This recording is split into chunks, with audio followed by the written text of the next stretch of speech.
षड्यंत्र को समझिएगा। जो दर्शक मैं उनको बताना चाहूंगा जो बहन मायावती पर सवाल उठाते हैं, माइंड के अंदर ऐसा सेटअप बैठाया जाता है कि बहन मायावती डर गई हैं।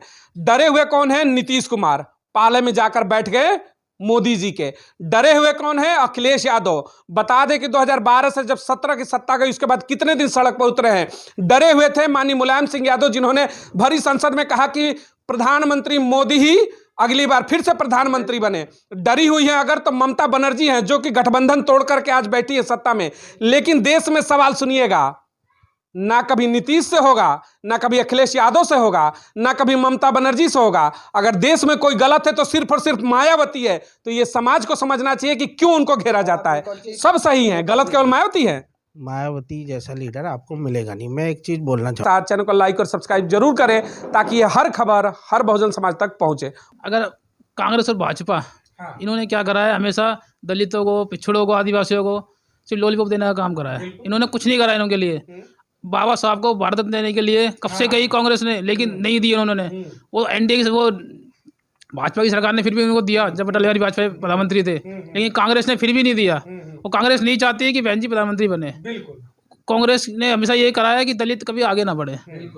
और जो यूपी चमकाने वाली बहन जी है, लखनऊ को लखनऊ किसने बनाया? बहन जी ने बनाया। नोएडा को नोएडा किसने बनाया? बहन जी ने बनाया। जब बहन जी की सरकार थी यूपी के अंदर, कानून व्यवस्था एक नंबर पे थी। और आज सीधा सा सवाल है, आज़ादी का हम अमृत महोत्सव मना रहे हैं। वर्तमान वाले प्रधानमंत्री भी, मोदी जी भी कहते हैं कि अमृत महोत्सव है। कांग्रेस भी कहती है कि देश हमने बनाया। तुम दोनों ने सब कुछ बनाया, चलो हम भी मानते हैं। लेकिन एक सीधा सा सवाल है, इस देश की जो सबसे बड़ी आबादी है, लगभग 40% की आबादी जो पिछड़ों की है, ये दलित समाज की जो है, जो मूल निवासी जिसे कहते हैं, क्या सम्मान दिया? क्या आज भी इक्वालिटी है? क्या आज भी बराबर में बैठने के लायक समझा जाता है? क्या आज भी समाज में मान सम्मान मिला? क्या नहीं मिला? इसका जवाब तो दोनों को देना पड़ेगा सत्ता में रहे। समानता की बात करें तो आज तक दलित और आदिवासी पिछड़ों को समानता का अधिकार कभी मिला ही नहीं। बताइए। जब देखो, जब इलेक्शन आते हैं, हम बहुजनों का वोट चाहिए, हम आप हिंदू हो। जब इलेक्शन की बात आती है हम हिंदू बन जाते हैं। जब हमारी सम्मान की बात आती है, आप तो पिछड़े हो, आप तो दलित हो, तो हमारा सम्मान कहाँ से मिला हमें? लेकिन बहन जी जब मुख्यमंत्री थी, 4 मंत्री रही, सम्मान भी मिला, हमें जीने का अधिकार भी मिला। तो वोट सब लेंगे राजनीति में, चुनावों में आपके घर पे खाना भी खाएंगे, दलित की झोपड़ी भी साफ होगी। कांग्रेस बीजेपी दोनों यही खेला खेलेंगे। लेकिन सम्मान के मामले में आज भी आप 75 वर्ष पहले जो थे, 1000 वर्ष पहले जो थे, वही रहोगे। मैं आपको वही बता रहा हूँ। ये जितना भी आपको बेवकूफ़ बनाया जा रहा है, केवल आपका वोट के लिए बनाया जा रहा है। ये आप समझ जाइए। अगर आप उनसे पूछे, भाई मैं तुझे वोट नहीं दूंगा, बाकी सब काम करने को तैयार हूँ, तो वो आपको लात घूंसे मार के भगाएंगे। और अगर मैं गलत कह रहा हूँ, ये जो राजनीति पॉलिटिक्स में चल रही है आज, हिंदू मुस्लिम, आपका वोट चाहिए केवल सरकार बनाने के लिए। अगर आप वोट मना कर दो कि हम धर्म में साथ हैं, हम उस धर्म में भी साथ हैं, आपको कोई नहीं पूछेगा, सिवाय आपके वोट के लिए ये सारे गेम रची जाती है। ये नौजवानों को समझना पड़ेगा कि भाई तुम्हारा भला कोई नहीं कर सकता। अगर कोई भला करेगा तो बहन मायावती जी कर सकते हैं, अन्यथा कोई नहीं कर सकता। और तीसरी बात मेरी ये है कि अब देखो, जो लोग ही बात सुन के आती है ना, तो मैं तो ये कहूँगा, एक बार हाथ जोड़ के आपके चैनल के माध्यम से, कि चाहे बहन जी ना आए, वे एक बार आकाश आनंद जी को अगर भेजेंगे दिल्ली विश्वविद्यालय, तो उनको थोड़ा बहुत सहारा मिलेगा। तो मेरा ये कहना है। इस मामले में मैं थोड़ा सा आपको आश्वासन दे दूं, ये तमाम चीजें हैं वो आएंगी। किसी के प्रेशर पे ये बात नहीं करनी है। सीधे सी सवाल, जैसा कहा कि कल के प्रोटेस्ट में कहा जा रहा था कि बहन जी नहीं आ रही है, डर गई। ये मनुवाद जो सिस्टम है, जिसे मनुवादी व्यवस्था कहते हैं, ये प्रचारित किया जाता है। उसमें कांग्रेस भी है, बीजेपी भी है। सवाल बन जाता है, हम क्या हमेशा वोटर ही रहेंगे? ये समाज ही सबसे बड़ा सवाल उठ जा रहा है। अलग अलग झंडा उठा लेता है, हमें ये नहीं समझ में आता है। जिन झंडे वालों को तुम झंडा उठा करके उनके बहुत तरफदार बनते हो। एक सीधा सवाल है यार, तुम अपने हक के लिए क्यों नहीं सोचते हो? झंडा उठा वाले से पूछो कि झंडा उठाकर समाज को तोड़ रहा है। अब तो कम से कम देखिए, इन्होंने एक चीज कहा कि जब बहन मायावती एक छोटे से सूबा कह लीजिए, भाई इतना बड़ा देश है, उसमें छोटा ही कहूंगा, हालांकि सूबे में बड़ा है, उसमें जब बनती हैं तो फील होता है इस समाज को कि हमें भी समाज में हमारी हिस्सेदारी है, हम भी कुछ हैं। उसको महसूस करो ना, केंद्र में कब महसूस करोगे? जो आपने कहा बिल्कुल सही है। अभी आपने छत्तीसगढ़ का हसदेव जंगल का देखा होगा, आदिवासी आवाज़ उठा रहे हैं, एमएलए उठा रहे हैं। बहन जी अगर प्रधानमंत्री होती तो छत्तीसगढ़ का ये जंगल 3 लाख फुट काटा नहीं गया होता, जो 3 लाख पेड़ कट रहे हैं। सिर्फ 2 लाख तो कट चुके हैं। और जो जंगल से जानवर निकलेंगे वो कहाँ जाएंगे? वो जनता का टकराव होगा उनसे। और जबकि संविधान में क्लियर लिखा है जो जंगल है वो आदिवासियों का है। उनके कानून हक अधिकार मार के और किसी थर्ड पार्टी को आप दे रहे हो, तो आपसे उम्मीद कैसे करेंगे कि आप हमारी भलाई करोगे? भाई जो सत्ता में है आप भलाई कैसे करोगे बताओ? कभी सोचना, कभी तसल्ली से अपना दिमाग लगाना कि भाई हम धर्म तो पूछ रहे हैं, फिर उस पार्टी को वोट क्यों दे? क्योंकि हर पार्टी क्या है, अपने धर्म पे लड़ रही है। हक अधिकार की तो बात होगी नहीं। भाई ओबीसी है, वो कहता कट्टर बनो कट्टर बनो।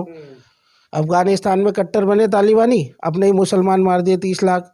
तो भैया धर्म की राजनीति से थोड़ा साइड हो जाओ, अपने हक अधिकार मांगो, उसी में आपकी भलाई है और मिलजुल के भाईचारा रहेगा। अब आप एक बात बताइए, बहन जी ना तो मंदिर जाती ना वो मस्जिद जाती, उनने अभी राम मंदिर पे दोनों का स्वागत करा। उनने क्लियर कहा कि राम मंदिर का भी हम स्वागत बनते, बाबरी मस्जिद भी अगर बनेगी उसका भी हम स्वागत करते हैं। तो आपको ऐसा ही नेता चाहिए जो सबका भला करे। पॉलिटिक्स तो आपकी चलती रहेगी, आपका भला ही नहीं होगा तो पॉलिटिक्स से करोगे क्या? वो तो आपको 500 रुपये में और एक मुर्गे में वोट ले जाएगा, आप करोगे क्या ज़िंदगी में बताओ? पढ़ाई पे उनने जीएसटी ठोक दी। अभी एक कानून सोशल मीडिया पे ऐसा घुमाया जा रहा है, अभी वो पास हुआ है नहीं हुआ उसकी तो इन्फॉर्मेशन नहीं है, मगर लोगों में ऐसा कर दिया है कि आपके बच्चे को मार देते कि 16 साल के बच्चे के ट्यूशन नहीं जा पाएंगे। ऐसा सोशल मीडिया पे चल रहा है। अब ये बताओ कौन फैला रहा है?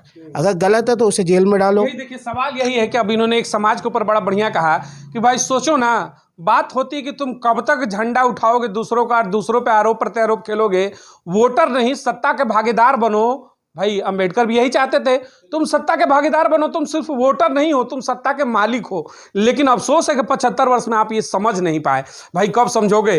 कहते हैं कि भाई सत्ता के भागीदार बनो, सत्ता तुम्हारे हाथ में तो सब कुछ है जिसकी तुम परिकल्पना करते हो कि 100% आरक्षण हो, हमें तमाम सुविधाएं मिले, बच्चे पढ़े, समानता हो शिक्षा में, सब मिलेगा। बैठाओ ना, बेटी से नफरत क्यों करते हो? तुम्हारे समाज की है, शर्म नहीं आती उसके ऊपर सवाल उठाते हुए तुम्हें? अब देखिए मैंने आपने जो बात बोली, सत्ता सबसे बड़ी सत्ता। अभी अब देखो कल का जो मुद्दा था है ना, कल बहन डॉक्टर रितु का जो आंदोलन चल रहा था वहां पर हम पहुंचे, तो वहां पर कुछ लोग कह रहे थे कि बहन जी तो ऐसी हैं वैसी हैं, डराने धमकाने कैसे क्या वो डरी हुई हैं, सबसे डरी हुई हैं। अरे एक बात बताओ, जिस बहन जी के आगे है ना बाप बेटे जब जाके सल्यूट मारते पैरों को छूते हैं, वो किसी के बाप से क्या डरेंगी बताओ, है ना? ये सबसे बड़ी सवाल। और दूसरा इक्वलिटी की बात करते हैं, हमारा वोट मांगते हैं। कोई गरीब आदमी आज के टाइम में महंगाई में 15,000 रुपये कमा रहा है, वो अपने बच्चों को पढ़ाएगा कैसे? सरकारी स्कूल की पढ़ाई इसलिए ख़राब करी जा रही है कि मानसिक गुलाम उन्हें बनाना। पूछो कि जो पढ़ाई है आज का गरीब तबका जो 20,000 रुपये कमा रहा है वो क्या अपने छोटे बच्चों को खिलाएगा कि पढ़ाई करवाएगा? इक्वलिटी की आप बात करते हो, कहते हो आप दलित समाज को बराबरी दोगे, आप पढ़ाई के क्षेत्र को प्राइवेट करे जा रहे हो।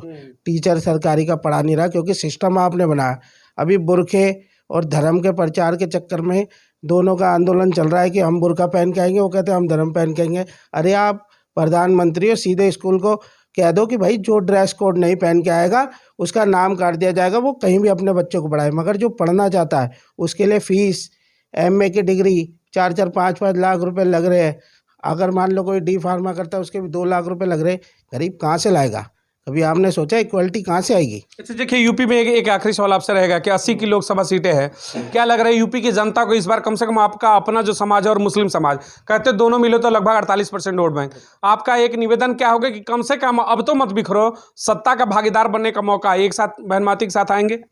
मैं कहना चाहूँगा कि दलित समाज और मौलवियों को, जो मुस्लिम बेल्ट है वो मौलवियों की बात ज़्यादा मानती है क्योंकि उसमें अनपढ़ बेल्ट भी ज़्यादा है। मेरी बात का बुरा मत मानना, क्या ही नेता आपकी बाबरी मस्जिद पर बोलने से भी डरते हैं। एक मायावती जी है जिनने क्लियर बोला, अगर आपको अपने बच्चों का भविष्य देखना है शिक्षा या घुस पे, और अगर आपको धर्म का कट्टर बनना है तो आप डिवाइड एंड रूल खेलिए।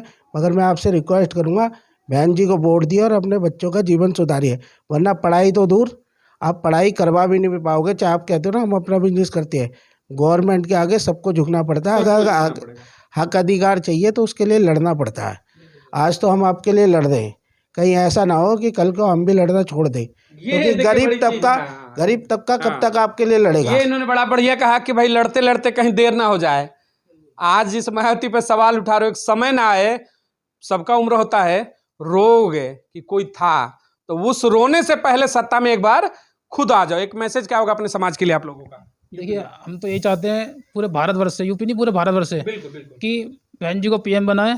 और जितने भी दलित आदिवासी पिछड़े लोग हैं, सर्वन समाज भी है, उनकी उनसे एक ही अपील है, आने वाले 2024 के अंदर बहन मायावती को दोबारा संसद भेजने का काम करें। संसद भेजिए। क्या आखिरी मैसेज होगा आपकी तरफ से समाज को? मेरा एक सवाल और है, देखो एक मैंने स्टेटस भी लगाया था फिलहाल जल्दी में, एक मैंने वीडियो देखी, मैंने स्टेटस भी लगा रखा है कि बहन जी बोले कि मैं मेरे पास जो जेड फ्लैश सिक्योरिटी है वो इसलिए है कि मुझे कहीं को कल को कोई आके नहीं है कुछ रख ना दे, या कि ऐसा ना हो कि मेरे घर कोई उड़ा दे या मुझे ना उड़ा दे। तो मेरा तो ये कहना है, देखो बहन मायावती जी आप हमारा सम्मान हो, गौरव हो, आप हमारा इतिहास हो, और इसकी ईंट से ईंट बजाने का काम करेंगे। चलिए बहुत बहुत धन्यवाद। देखिए तमाम बड़े चेहरे थे यहाँ पर। यूपी में युवाओं से चर्चा हो रही थी, एक बैठक थी उनकी, बैठक के दौरान खबर मिली तो हमने चर्चाएं शुरू की 24 को लेकर के। पहली पसंद मायावती को, पर जब चर्चा हुई तो कहा कि अब समय है कि शायद ये जो समाज है समझे अपने बड़े नेता को कि कब तक छलावे में रहोगे कांग्रेस बीजेपी को। कांग्रेस कहती है कि बीजेपी को हराओ नहीं तो संविधान खतरे में होगा, वहीं बीजेपी कहेगी कि कांग्रेस को हटा दो नहीं तो फिर से गुलामी आएगी। तो यकीन मानिएगा संविधान तभी बचेगा जब आपके समाज की बेटी सत्ता में बैठेगी। तमाम विचारों पर कमेंट सेक्शन में जरूर बताइएगा अब की बार सरकार में क्या बहन मायावती की वापसी होनी चाहिए। मिलेंगे अगली बड़ी खबर के साथ। चैनल को लाइक और सब्सक्राइब जरूर करें ताकि ये हर खबर हर बहुजन समाज तक पहुंचे। बहुत बहुत धन्यवाद। जय हिंद, जय भारत।